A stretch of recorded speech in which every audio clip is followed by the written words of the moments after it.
I believe sometimes, not sometimes, I believe the reason why we are struggling with many a thing, we are not even advancing, we are not born again. We want to discuss truth, theological truth. We want to say this and that. And Nicodemus knew many things. Nicodemus was a teacher in Israel. He could teach you many things. But Jesus says, even though he was a teacher, Nicodemus was not born again. And as she says, the great deception upon a human mind is because I know certain doctrines, I'm born again, I'm righteous. Yeah, as a teacher in Israel. And Jesus says, don't even talk to me about truth. You need to be born again. The reason why we're in a state that we are not moving, I can say that the root of it, we are not born again. We have not experienced this new birth experience. Now Nicodemus was so convicted that he utters foolishness to Jesus. He says, how can a man go back into his mother's womb when he is old? And sometimes when we are convicted, we try in our minds to make excuses why we have not yet done what God says. All we are doing is we are repeating, that actually inspiration says, that's naturally in the human heart. That when God convicts us, like Nicodemus, we come up with some excuse. Oh Lord, but if this did not happen, then I would have not done that. Or had not that temptation come, Lord, you know I wouldn't have done that. Or had the person not spoken to me like that, then I would have not spoken to them like that. But you know, Lord, that I would have been faithful had it not been for that. Who are you deceiving? You're not deceiving heaven. You're not deceiving God. The only person that's been deceived, you're deceiving yourself. Friends, I truly believe amongst present truth, Seventh-day Adventists, we really need to examine our hearts and ask ourselves, what are we doing here? What are we doing professing three angels' messages? What are we doing as Seventh-day Adventists? Seventh-day Adventist is not a Roman Catholic. He's not a Baptist. He's not a Methodist. Seventh-day Adventists are setting the world as light bearers, as watchmen. To them, a shining, wonderful light from the Word of God. What is our purpose? Is it just merely to live life? Some young men become Seventh-day Adventists and their goal, like the world, merely to get married and have children. What is your goal? And then when they get that, they realize that that does not bring satisfaction. What is your goal of being a Seventh-day Adventist? What is your goal? What is your purpose? Is it just merely, oh, I need to be a part of a club? Seventh-day Adventism is not a club. There's many clubs in the world you can join, not this movement. Yes, our leaders has made this movement like a club. But it is not a club. What is your purpose? How can we go through week after week after week, no advancements? And I'm saying, I thought of it. I said, Lord, thank you for your Spirit. Yesterday we read that verse that the Spirit, the quotation where she talks about the Spirit, it is His work to change the life. And I said, Lord, how does your Spirit, what patience does your Spirit have with our stubborn hearts?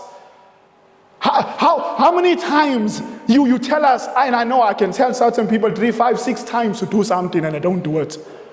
And I say, Lord, how do you cope with that when you convict them? I'm saying I feel a certain way. I must tell them about 6 times before they do something. Friends, we really need to examine our hearts. I tell you, God is pleading with us. God is pleading. The burden of His heart is for us. Like the Jewish nation, Jesus is pleading, and you might think I'm here talking. If your eyes would be open, you would see the spirit angels. And even me, I will have no excuse. God would say, you knew these things. How could you go against my word? Friends, we really need to examine ourselves and ask ourselves, what is the purpose of becoming a Seventh-day Adventist? What is my true purpose of embracing present truth, the first, second, and third angel? Is it just to live life, to live life and just hope heaven's my home? Especially us who profess present truth, who profess to be a part of a ministry proclaiming present truth. What is our goal? What is your great purpose of life?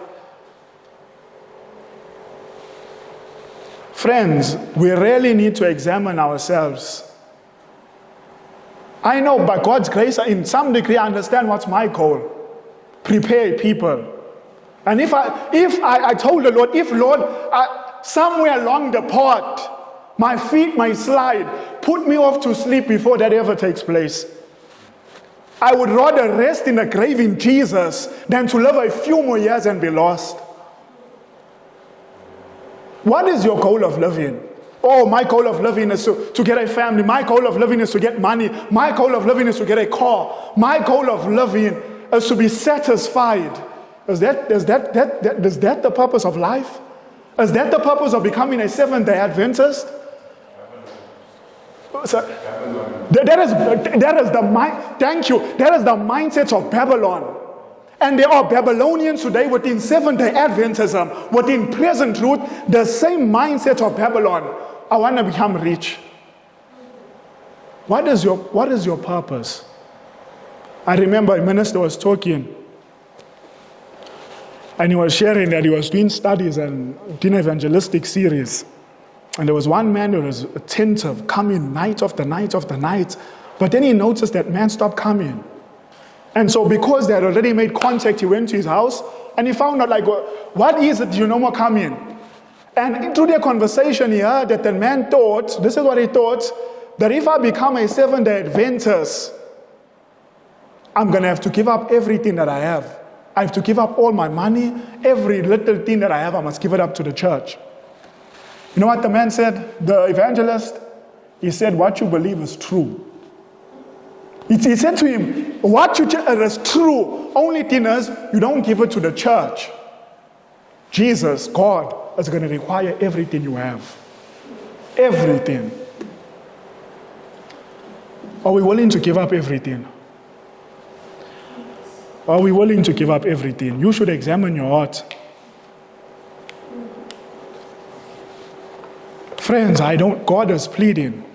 God is pleading. And I don't believe he's going to plead forever. The closer we come to the crisis, his voice is going to become louder, but some of our hearts are going to become more stubborn. Because light, once rejected, becomes easy to reject the second time. I'm saying if I hear God's voice and he says to me, do A,